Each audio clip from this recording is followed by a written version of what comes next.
दोस्तों, इस वक्त एक बड़ी खबर आपको देने जा रहे हैं और बड़ी खबर ही नहीं, दरअसल ये जहनी कैफियत है।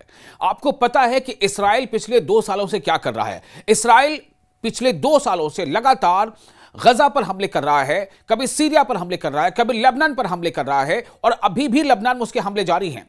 गजा में चूंकि जंग बंदी नाफिज है, लेकिन इसराइल फलस्तीनियों पर या गजा के लोगों पर हमले से बाज नहीं आ रहा है। लेकिन आपको पता है कि इसका सबसे बड़ा नुकसान क्या हुआ है? इसका सबसे बड़ा नुकसान हुआ है कि इस्राएली जो लोग हैं या जो यूं कह लें कि यहूदी हैं, उनके बारे में लोगों का तासुर बिल्कुल बदल गया है। ज्यादातर अवाम का तासुर, ज्यादातर मुल्कों के अवाम का तासुर बदल गया है और वो कहीं ना कहीं उन लोगों को भी अब एक अलग निगाह से देखना शुरू कर चुके हैं।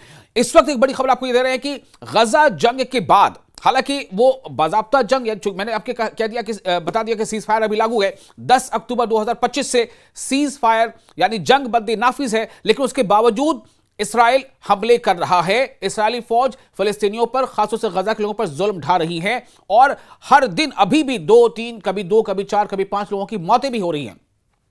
इसका असर यह हुआ है कि गजा जंग के बाद इसराइली फौजियों में जो एक टेंडेंसी है, यानी जिंदगी जीने की चाह खत्म हो रही है। ज्यादातर लोगों में वो काफी सदमे में नजर आ रहे हैं। मैं सबकी बात नहीं कर रहा, वो काफी सदमे में है, चूंकि कहीं ना कहीं जो जंग के हालात हैं या जंग के दौरान जिस तरह से फलस्तीनियों पर जुल्म ढाए गए हैं, गजा के लोगों पर जुल्म ढाए गए हैं, उसने कहीं ना कहीं उन इस्राएली फौजियों को, भाई है तो वो भी एक इंसान ना, हर इंसान के दिल में एक दिल धड़कता है, एक सोच होती है, उसकी अपनी एक अंदरूनी सोच होती है। उसे पता होता है कि ये सामने वाला जो हमारा दुश्मन है या दुश्मन जिसे हम समझ रहे हैं या वो हमें दुश्मन समझ रहा है, वो है तो आखिरकार इंसान। तो अगर दुश्मनी या जंग के पीछे कुछ कायदे कानून है, कुछ उसूल हैं, उनसे हटकर या उन उसूलों और कायदे कानून की खिलाफ वर्जी करते हुए अगर आप किसी पर जुल्म करते हैं, किसी की जो बुनियादी हुकूक है उसकी खिलाफ वर्जी करते हुए उसके ऊपर आप जुल्म के पहाड़ तोड़ते हैं, तो कहीं ना कहीं वो दिलो जहन पर असर करता है। इसका नतीजा यह है कि कई खबरें ऐसी अब तक आ चुकी है, मैं इस बारे में खुद पहले भी कई वीडियोज बना चुका हूं कि क्यों इसराइली फौजी खुद अपनी ही जान ले रहे हैं। जी हां, इसको आप कई तरह का नाम दे सकते हैं, बहुत सारे इसमें इसके लिए वर्ड्स हैं। खुद अपनी ही जान ले रहे हैं, यानी कहीं कहीं एक टेंडेंसी है खुद को जो है वो खत्म कर लेने की।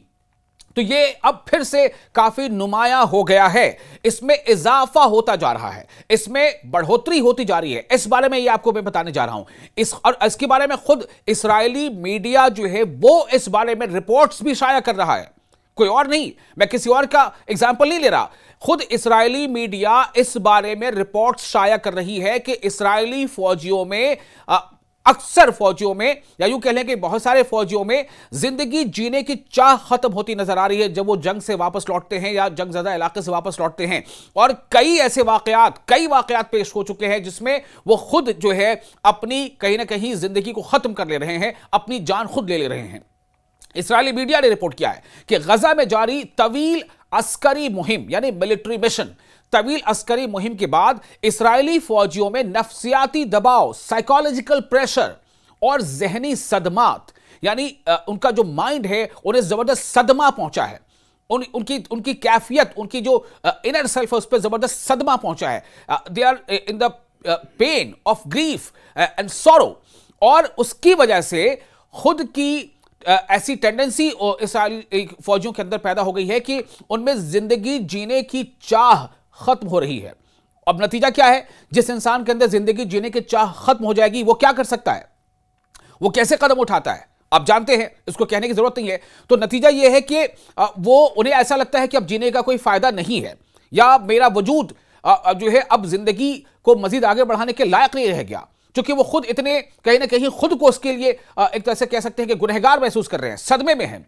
और इसकी वजह यह है कि वो खुद अपनी जान ले रहे हैं। ऐसे वाकयात में इजाफा हो रहा है, बढ़ोतरी हो रही है। इस्राएली मीडिया इस बात को कह रहा है, ऐसे वाकयात में यानी खुद की जान लेने की वाकयात में वाज़े इजाफा देखा गया है, जिस पर इस्राएली जो मुल्क की दिफाई इदारे हैं उन्होंने भी गहरी तशवीश जाहिर की है। वो भी अब इस पर गौर व फिक्र कर रहे हैं, उन्हें तशवीश हो रही है।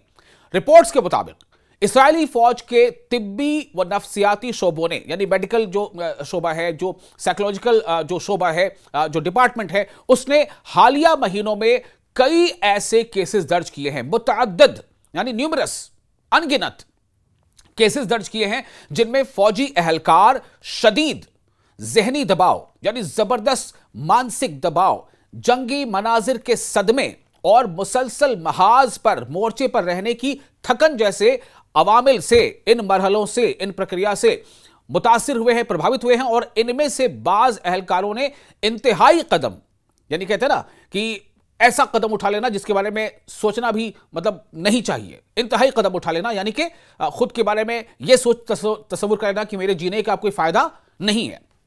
तो इंतहाई कदम उठाया, जबकि कई अहलकार अब भी खुसूसी नफ्सियाती देखभाल के मराकज में जेर इलाज हैं।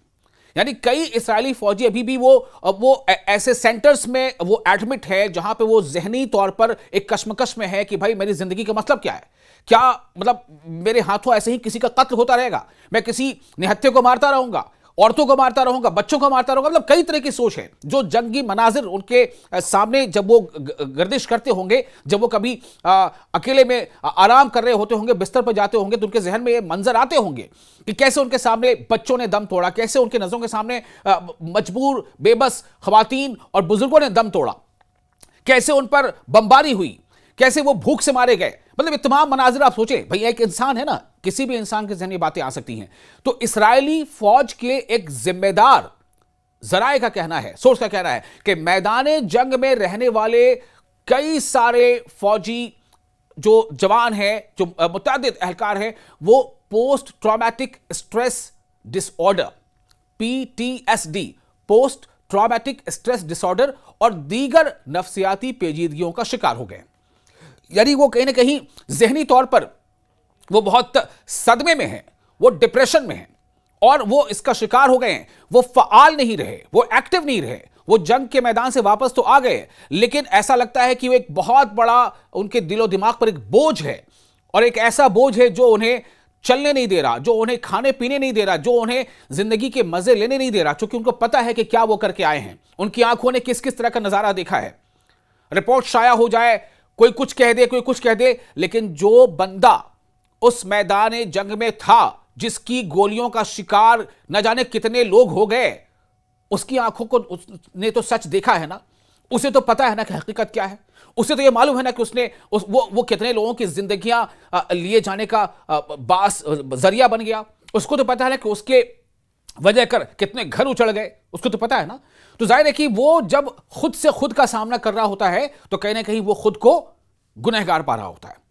यही वो जहनी कैफियत है जिसका जिक्र फौजी जराए के आला अफसरान कर रहे हैं, जिसका जिक्र जो साइकोलॉजिकल डिपार्टमेंट है, मेडिकल डिपार्टमेंट है, वहां के जो अहलकार वो कर रहे हैं कि कई ऐसे, आप सोचिए मुतअद्दिद का मतलब क्या होता है, अनगिनत, न्यूमरस, यानी कि बहुत ज्यादा केसेस दर्ज हुए हैं। तो इदारे का कहना है कि मामले की संजीदगी के पेश नजर नफ्सियाती मुआविनत के प्रोग्रामों में मजीद इजाफा किया जा रहा है। यानी ऐसे प्रोग्राम्स इस्राएली फौजियों के लिए करवाए जा रहे हैं ताकि उनका जो जहनी दबाव है, जो वो सदमे में है या जो एक डिप्रेशन में है, या जो उनकी आंखों के सामने वो मनाजिर हैं जंग के, और जिसमें उन्होंने देखा है कि बेबसों पर कैसे मुसीबत के पहाड़ टूटे, उनसे वो कुछ हद तक बाहर निकल सके। माहिरीन नफ्सियात, यानी कि जो साइकोलॉजिकल जो एक्सपर्ट हैं, माहिरीन नफ्सियात, उनका कहना है कि जंगी तनाज़ात में शरीक किसी भी फौज या गिरोह में इस नौयत की सूरत हाल पैदा होना गैर मामूली बात नहीं है। ये कोई एब नॉर्मल नहीं है, ये बात पैदा होती है। लेकिन सवाल ये होता है कि एब नॉर्मलिटी कब हो जाती है? जब ज्यादातर जवानों में ऐसी कैफियत पैदा हो जाए, और हुआ यही है।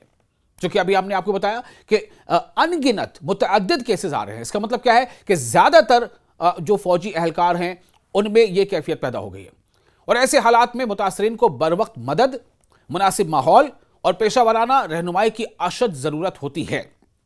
इस्राएली वजारत दिफा यानी कि डिफेंस मिनिस्ट्री ने कहा है कि वो इस मसले की हकीकी वजूहात जानने के लिए तहकीकात कर रही हैं। अब आप सोचें, कितना सब कुछ लगता है ना, ऐसा लगता है कि कुछ पता नहीं है किसी को, क्या हुआ है, क्यों हुआ है। दुनिया जान रही है, दुनिया को पता है कि गजा में क्या हुआ, दुनिया को पता है कि गजा में कैसे घर मकान तोड़े गए, दुनिया को पता है कि माह रमजान के दिनों में भी जब सहर के वक्त में लोग उठते हैं कि भाई उठ जाओ, सहर कर लो, रोजा रखना है, उस दरमियान भी बमबारी हुई।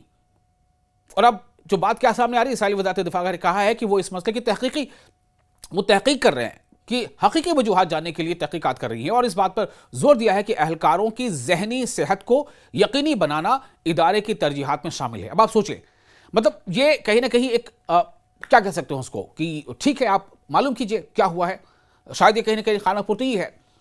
अब जब दुनिया को यह पता है, जब यूएन की एजेंसीज यहां तक यूएन की एजेंसीज भी कह चुकी है कि गजा में जेनोसाइड हो रहा है, यूएन यानी यूनाइटेड नेशंस संयुक्त राष्ट्र की एजेंसियां यह कह चुकी हैं कि वहां पर स्टार्वेशन हो रहा है, भूखा रखा जा रहा है बच्चों को। आज भी रफा क्रॉसिंग पर जितनी सीज फायर के उस अकॉर्ड में, उस संधि में तय हुई थी कि जितनी तादाद में ट्रकों को गजा के अंदर दाखिल होने दिया जाएगा, उतने इसराइल दाखिल होने नहीं दे रहा है। और गजा के लोग तरस रहे हैं, बच्चों के दूध के पैकेट के लिए तरस रहे हैं, दवाओं के लिए तरस रहे हैं, टेंट के लिए तरस रहे हैं, सर्दियां बढ़ गई हैं, बारिशें हो रही हैं। लेकिन इसराइल है कि वो जो ह्यूमैनिटेरियन एड से लदे जो ट्रक्स उनको रफा के अंदर, रफा क्रॉसिंग से गजा के अंदर दाखिल होने नहीं दे रहा। 600 की बुनियाद पर तय हुआ था कि हर दिन सीज फायर के जो मुआहदात में जो तय हुई थी बात, उसमें यह तय हुआ था कि हर दिन रोजाना की बुनियाद पर 600 ट्रकों को गजा के अंदर दाखिल होने दिया जाएगा। लेकिन खुद यूएन एजेंसी की रिपोर्ट है कि बमुश्किल 200 ट्रकों को दाखिल होने दिया जा रहा है। इन सब हालात के बावजूद अब डिफेंस मिनिस्ट्री ये चाहती है कि हम तहकीकात कर रहे हैं, हम हकीकी वजह जानना चाह रहे हैं कि इस्राएली फौजी जो है वो सदमे में क्यों चले गए, उन पर इस तरह की जहनी और कैफियत ऐसे क्यों पैदा हो गई कि उनके अंदर से जिंदगी जीने का जज्बा खत्म हो गया। और अक्सर ऐसे वाकयात आ रहे हैं कि वो अपनी जानें खुद ले रहे हैं। इसकी हम तहकीक करेंगे, कर लेते तहकीक।